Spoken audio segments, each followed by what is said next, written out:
Bismillahirrahmanirrahim. Assalamualaikum warahmatullahi wabarakatuh. Hi everyone, how are you today? I hope that all of you are safe and healthy. Welcome back to the Capita Selecta on Linguistics course. And for this week, we will learn what phonemes, phones, and allophones are.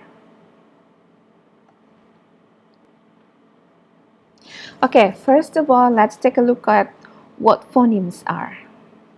Okay, phonemes are the basic sounds a language has. They are the building blocks for words, meaning that if you swap one for another phonemes, you really notice something is changed. Those sounds are called phonemes. Okay, so phoneme is the smallest units that distinguishes meaning between sounds in a given language. Yeah, so when we swap a phoneme, we change the word. So the word change. And what we have to understand is that it is important to know the phonemes in our language or any language that we learn to speak. Okay, when we talk about phonemes, we use broad transcription and we put them inside slash, in between slash. Yeah, so this is the symbols of phonemes. So for example, when we have the word cat, yeah, here is the phonemic representation of the word cat. We have the sound k, the sound a, and t. Okay. If we change one phoneme, say for example, we change the phoneme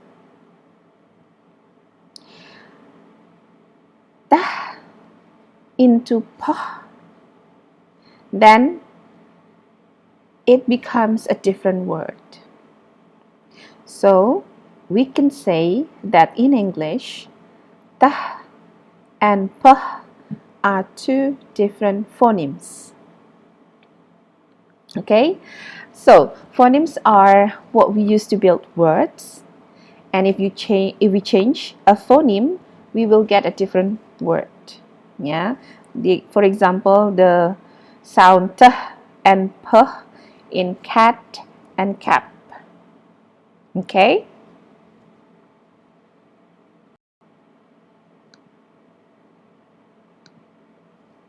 Okay, now that we have learned what phonemes are, we can learn what phones are. Remember that phonemes are the smallest unit that distinguishes meaning between sounds in a given language. However, a phoneme is really the mental representation of a sound. It is not the sound itself. The phoneme is the part that is stored in your brain, but the sounds that you produce when we produce a sound, those sounds are called phones. So the actual sounds that we produce are called phones, but the mental representation of the sound, the one that we stored in our brain, are phonemes. Let's say we want to say the word cat. Yeah, in your brain, you see the phonemic representation of the word cat is this one. Okay, k, a, and t, right? Then you use your vocal tract to produce the sound k, a, and t, so that you have the word cat. Okay, so the representation that you stored in your brain for the word cat, the phonemic representations is this one, while the actual sound production the actual sound that you produced using your vocal tract are represented in phonetic transcription with the symbol, what is it? Square bracket. Okay, so when we talk about phoneme, we talk about phonemic transcription, phonemic interpretation, then and the symbol is slash. Yeah, so they are in between the slashes. While if you talk about phones, the actual sound in a language, we talk about phonetic representation, and we use square bracket in between the sound.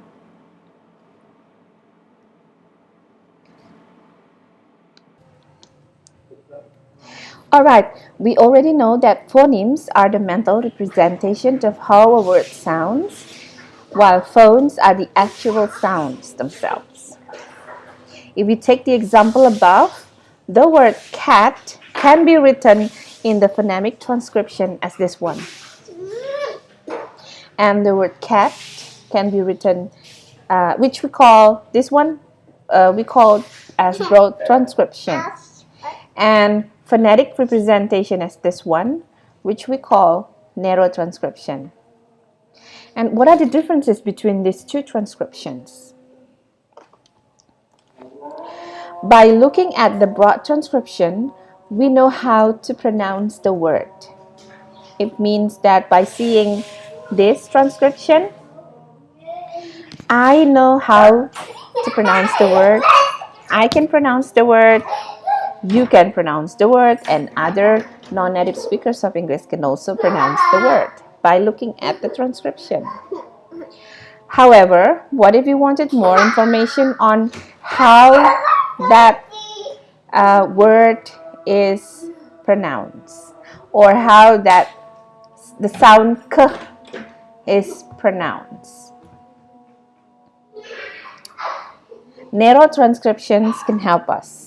We can have this narrow transcription, adding the superscript h here after the sound k, yeah, to note or to notify or to add more information that the sound k is aspirated.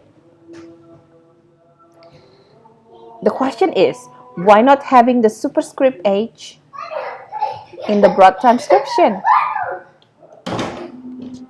Well, it is because in English, an aspirated and unaspirated k do not change the meaning of a word, meaning that you can pronounce the same sound two different ways, but it wouldn't change the meaning. I can pronounce it as cat or cat. It doesn't change the meaning. And also, if you still remember, if we change a phoneme, we change the meaning of a word, right? So we cannot put the superscript here in the broad transcription, since in English, aspiration does not change the meaning of a word in English. Okay, so it might be a distinctive feature in other language. Aspiration might change the meaning of a word in other languages than English. Yeah. Okay, so it might be different in language in which aspiration does change the meaning of a word. Okay, so you can put the transcription superscript h here in a broad transcription if it is in a language in which aspiration does change the meaning of a word. Okay, so in that particular language, then it could have two phonemes. One is aspirated k and another is unaspirated k, but not in English. So that is why we need to have both. We need to know both phonemes and phones, and we need to have a distinction between these two, phones and phonemes.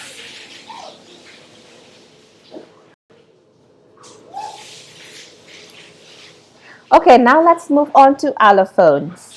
we have discussed previously that in English we can pronounce the phoneme k in at least two different ways, right? Aspirated k and or unaspirated k. This means that k and k and k are allophones of the phoneme k. Yeah, allo comes from the prefix allo from the Greek, which means other. Okay, so allophones are just another way to pronounce a phoneme. So the variation of phoneme. So for example, if we have phoneme k, we already know that at least there are two variation on how to pronounce the phoneme, which is unaspirated k and aspirated k.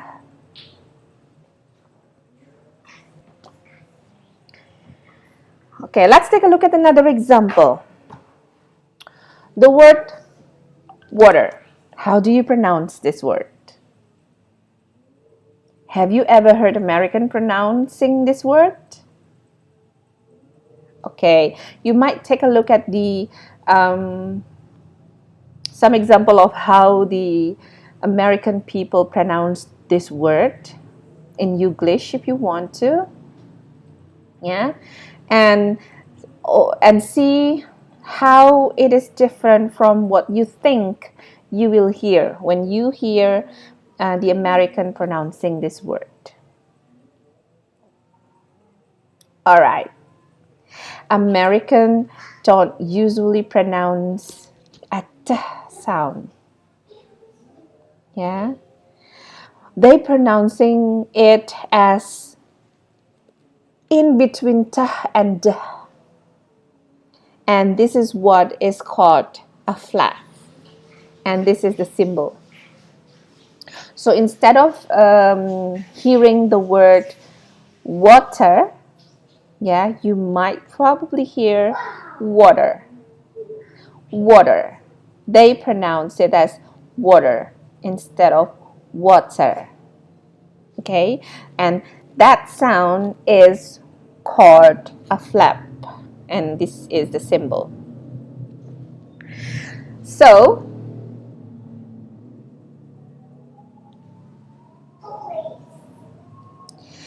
it means that in American English, a flap is an allophone of the phoneme t. So if we talk about the allophone of the phoneme t, we have aspirated t, probably unaspirated t, and a flap.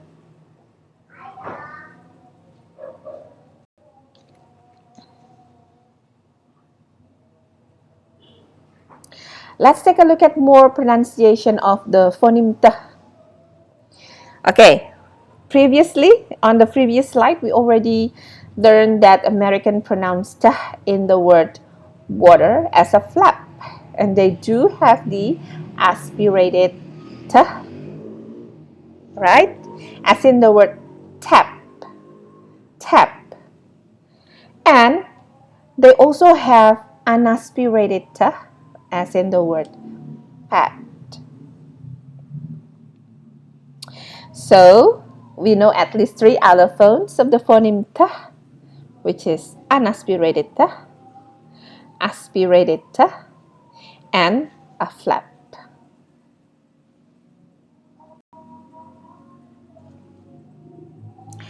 Alright, how a phoneme will be pronounced depends on the environment or where the phoneme occurs in relation to other phoneme in a word.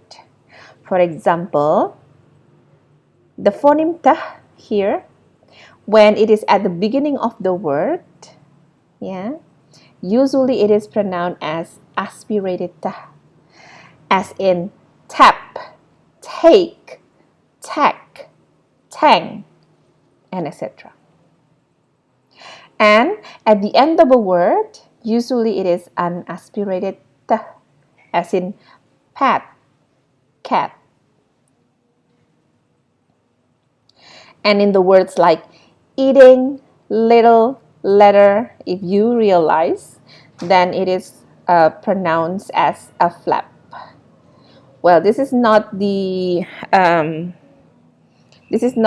our discussion for this meeting, but at least you know that there are three variation of how to pronounce the sound t, and the t pronounced differently in terms of the environment of the phoneme. So this is to show you that a phoneme might be pronounced differently in a different situation or in a different environment, and it is called the environment of the phonemes. All right, to sum up our discussion for this week materials, we can conclude that a phoneme is a mental representation of a sound, not necessarily a letter. And also, when we swap a phoneme, we change the word. A phone, on the other hand, is a phonetic representation of a phoneme, which is the actual sound that we produce. Yeah? And allophones are different ways to pronounce the same phoneme while keeping the same meaning. So if we have allophones, it doesn't change the meaning. Yeah, it's just a variation on how to pronounce a certain phoneme. Sometimes allophones are predictable depending on their environment and who is speaking. Thank you, everyone. That's all for today. I hope that it helps you to understand the differences between phones, phonemes, and allophones. I'll see you on the next video or on the next meeting. Wassalamualaikum warahmatullahi wabarakatuh.